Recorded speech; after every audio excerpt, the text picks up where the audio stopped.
Imperative sentence आज का मुद्दा है। तो इम्परेटिव सेंटेंस की हिंदी हो जाती है आज्ञा बोधक वाक्य। और इससे क्या क्या बोध होंगे मैं लिख रहा हूं बोर्ड पर, उसको देखिए प्रयास कीजिएगा। ऑर्डर का बोध होगा। ऑर्डर को हिंदी में हम लोग कहते हैं आज्ञा। इससे बोध होगा कमांड का, और कमांड को हिंदी में हम लोग कहते हैं आदेश।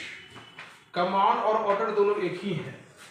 फिर इसके बाद बोध होगा रिक्वेस्ट का। रिक्वेस्ट की हिंदी हो जाती है प्रार्थना, विनती। इससे बोध हो जाएगा फॉर इन्विटेशन। इसकी हिंदी हो जाएगी मनाही या निषेध। इससे बोध हो जाएगा वार्निंग। वार्निंग का मतलब होता है चेतावनी। और इससे बोध हो जाएगा एडवाइस। इसकी हिंदी हो जाती है सलाह। तो आपने देखा कि इम्परेटिव सेंटेंस की हिंदी आज्ञाबोधक वाक्य और इम्परेटिव सेंटेंस से क्या क्या बोध होते हैं। अब मैं आपको एग्जाम्पल के थ्रू बता रहा हूं कि किस सेंटेंस से क्या बोध होगा। थोड़ा सा कैमरामैन ठीक से फोकस कीजिएगा बोर्ड पर।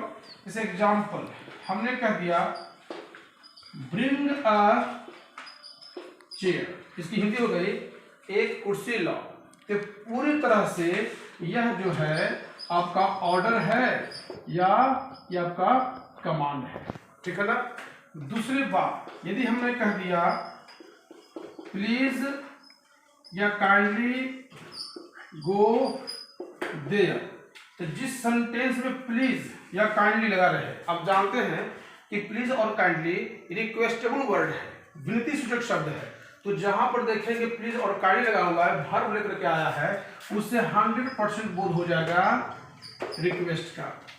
यदि हम बात करते हैं डोंट वॉक इन द सन, इसकी हिंदी डोंट की हिंदी हो जाती है मत। और मत जो है निषेधात्मक वाक्य है, सॉरी निषेधात्मक शब्द है। और डोंट जो है एक निषेधात्मक शब्द है, अंग्रेजी वर्ड है। तो इसकी हिंदी हो गई धूप में मत टहलो। तो जहां पर देखेंगे मत आ जाए हिंदी में और अंग्रेजी में डोंट आ जाए, तो उससे आप 100% मान लेंगे कि वो बोध करा रहा है फॉर इन्विटेशन का, ठीक है। यदि हम बात करते हैं कि टेक एन एक्सरसाइज, मतलब वैसी बात जो तुम्हारे लिए हर एक दृष्टिकोण से फायदे वाली बात हो, फायदेमंद बात हो, उसी को मैं एडवाइस कहेंगे। उसको हम क्या कहेंगे? एडवाइस।